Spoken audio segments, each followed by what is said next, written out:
네, 안녕하세요. HR 레시피의 강 셰프, 정 셰프 인사드립니다. 반갑습니다. 네. 오늘도 노무관리 깨알 시리즈로 여러분들 찾아뵙게 됐는데요. 정 셰프님, 네. 오늘은 어떤 깨알 같은 꿀팁을 주실지 말씀해 주시죠.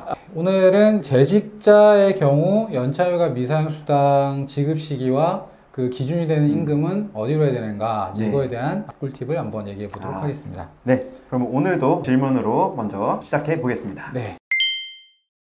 자, 노무사님 안녕하세요. 저희 회사는 근로자가 연차휴가를 사용하지 않는 경우에 미사용수당으로 지급을 하고 있습니다. 회사 사정상 연차휴가 촉진 조치는 실시하고 있지 않습니다. 만약 연초에 발생한 휴가를 연말까지 사용하지 못한 경우에는 각각 정산해서 다음 해 3월까지 정산해서 지급을 하고 있습니다. 더 빨리 지급을 하고 싶은데 연초에 일이 많아서 1, 4분기 내에 지급하는 방식으로 진행하고 있습니다. 물론 그 전에 퇴직하는 근로자가 있으면 바로 정산해주기도 합니다. 그런데 최근에 두 가지 질문이 생겼는데요. 먼저 1년 단위 연차휴가는 발생일로부터 1년간 사용할 수 있고 사용 촉진 조치 없이 1년이 지나면 미사용 수당으로 바로 지급을 해야 한다는 건데, 자, 이 부분은 타 부서 직원들이 회식 중에 언급을 하더라고요. 저희 회사가 연차 미사용 수당을 너무 늦게 준다면서요. 저는 연차 미사용 수당을 주니까 뭐 문제는 없다고 생각했는데 듣고 보니 그 말도 이해가 되는 겁니다. 두 번째는 연차휴가 미사용수당을 계산하여 지급할 때 계산 지급하는 시점, 저희 회사로 치면 1년도 3월달 임금을 기준으로 해서 계산해서 지급하는 것이 문제가 없는지 궁금한데요.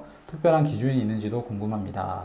의외로 굉장히 많이들 궁금해하시는 사안인데요. 네. 저는 그런 회사도 봤어요. 이 네. 연차 미사용수당 모아서 네. 퇴직 시에 지급하는 아, 회사도 퇴직 시에 많거든요. 지급한다. 그러면 이거를 명확하게 한번 설명을 해주시면 좋을 것 같아요. 네. 아무래도 이런 부분이 생기는 이유가 네. 법령에 뚜렷한 언급이 안 돼 있다 보니까 네. 이런 이슈가 생기는 거라고 봅니다. 네. 그러면 먼저 연차휴가 미사용 수당을 언제 지급해야 되는지 이 네. 지급 시기 먼저 좀 알려주시면 감사하겠습니다. 강 셰프님이 말씀하신 네. 것처럼 퇴직 시에 지급한다는 회사도 있는데 네. 고용노동부 행정해석을 쭉 한번 살펴보도록 할게요. 네.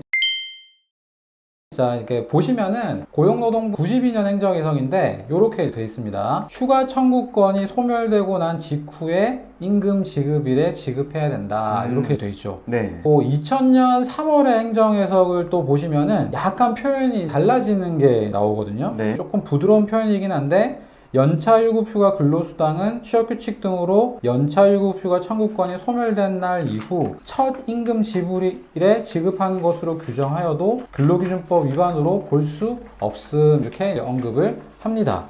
네. 그리고 2003년에 나온 행정해석은 조금 더 표현이 또 달라져요. 그러네요. 그래서 한번 띄워서 보시면은 네.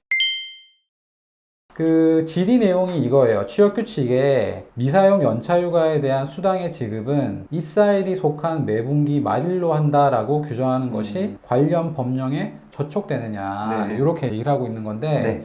사용권이 소멸되고 나서 바로 지급하는 게 아니라 네. 분기 말일까지 해서 지급하려고 하는 건데 네. 앞선 행정해석에 비하면 좀 문제가 있다라고 볼 여지도 있잖아요. 네. 근데 이 행정해석에서는 네. 이렇게 회시를 합니다. 네. 연차휴가 근로수당을 청구할 수 있는 권리는 원칙적으로 연차휴가를 청구할 수 있는 권리가 소멸한 날에 다음 달에 발생한다고 보아야 할 것임. 다만 근로기준법을 적용함에 있어 그 지급 시기는 단체협약 등의 정함이 있는 경우에는 그에 따라야 하나 정함이 없는 경우에는 연차휴가를 실시할 수 있는 1년의 기간이 만료된 후 최초의 임금 정기지급일을 지급 시기로 보아야 한다고 사료됨 하면서 한편 귀실이 내용과 같이 연차휴가 근로수당의 지급 시기를 취업규칙으로 입사일이 속한 매분기 말로 새로이 규정하는 것이 지급 시기가 지연되는 등 취업규칙 불이익 변경에 해당하는 경우에는 불이익 변경 절차를 거쳐야 할 것임.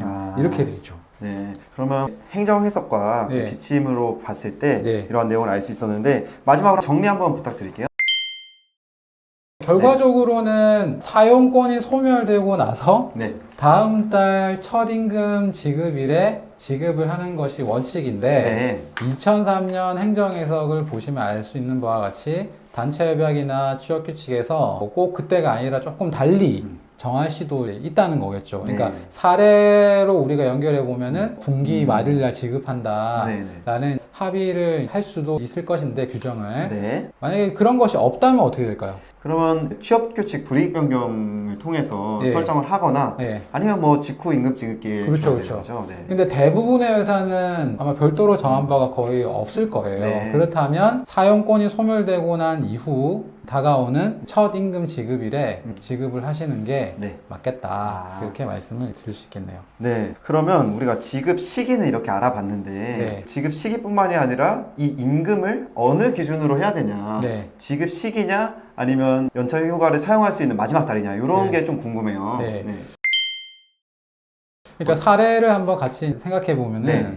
사례는 회계연도 단위로 운영을 하는 회사고 네. 1월 1일부터 12월 말일까지 1년 사용기간이 정해지는데 네. 사용기간 끝나면은 다음에 1, 4분기 말에 지급을 한다는 거죠. 그러니까 네. 3월 말에 있는 임금 지급일에 지급을 하는 것 같은데 네. 자 그러면 담당자 아까 물어봤잖아요. 네. 지금 3월 달 기준으로 지급을 해야 됩니까? 아니면 뭐 전년도 다른 시점 기준으로 해야 됩니까? 궁금한데 네. 보통은 그냥 실무적으로는 미사용 수당을 지급하는 시점에 통상임금 기준으로 이제 많이 하실 것 같은데 행정해석에서는 이렇게 얘기를 하고 있습니다. 제가 띄워보겠습니다. 네. 근로기준법 규정에 의한 연월차 유급휴가를 1년간 사용하지 아니하여 휴가 청구권이 소멸한 경우 미사용 휴가일수에 대해서 수당으로 대체 지급하고자 하는 때 그 수당은 최종 휴가 청구권이 있는 달에 임금 지급일의 임금을 기준으로 산정 지급되어야 할 것임 이렇게 하죠. 그러니까 네네. 쉽게 표현하면 휴가 사용권이 살아있는 마지막 달은 전년도 12월이었겠죠. 네네. 전년도 12월 달에 통상임금 기준으로 이제 지급을 하면 된다. 네네. 뭐 그런 얘기를 아. 하는데 네. 아마 임금은 보통 이제 오르니까 네. 뭐 사례의 경우 예를 들면 그 3월 시점에 임금이 더 높을 수도 있죠. 그렇게 되면 큰 문제는 없을 텐데 네. 최소한도로는 그 휴가 청구권이 살아있는 네. 마지막 달의 임금 이상을 지급을 해야 된다. 이런 경우도 있을 것 같아요. 작년 12월까지는 팀장님이었는데 네. 그 다음에 팀원으로 발령이 된 거죠. 네. 그래서 직책 수당이 없어져서 통상임금이 줄어드는 네, 줄어드는 경우도 있을 것 같습니다. 그렇네요. 네. 아주 예리한 지적이신데 네. 당연히 그럴 경우에도 네. 12월 기준 최종 휴가권이 살아있을 때 임금을 기준으로 정산해서 지급을 해야 되겠죠. 네. 그러면 마지막으로 네. 우리 오늘 다뤘던 이야기들 최종 정리 한번 부탁드리겠습니다. 연차휴가 미사용 수당을 지급하시려고 할 때 그 지급 시기는 달리 정한 바가 없으면 휴가 사용권이 소멸하고 나서 다음 달 이어서 도래하는 첫 임금 지급일에 휴가 미사용 수당을 지급을 하시면 되고 다만 단체협약이나 취업규칙상 별도로 합의한 바가 있다면 그에 따를 수 있다 이렇게 이해하시면 되겠습니다. 그리고 두 번째로 연차 미사용 수당의 기준 임금은 연차 휴가권이 마지막으로 살아있는 달의 임금을 기준으로 계산해서 지급하시면 된다는 점도 기억을 해주시면 되겠습니다. 그러면 오늘은 연차휴가 미사용 수당에 대해서 알아봤는데요. 네. 다음에 더 깨알 같은 정보 가지고 여러분들 찾아뵙겠습니다. 오늘의 영상이 유익하셨다면 좋아요, 구독, 댓글 많이 남겨주시기 바라고요. 저희는 다음에 찾아뵙도록 하겠습니다. 감사합니다. 고맙습니다.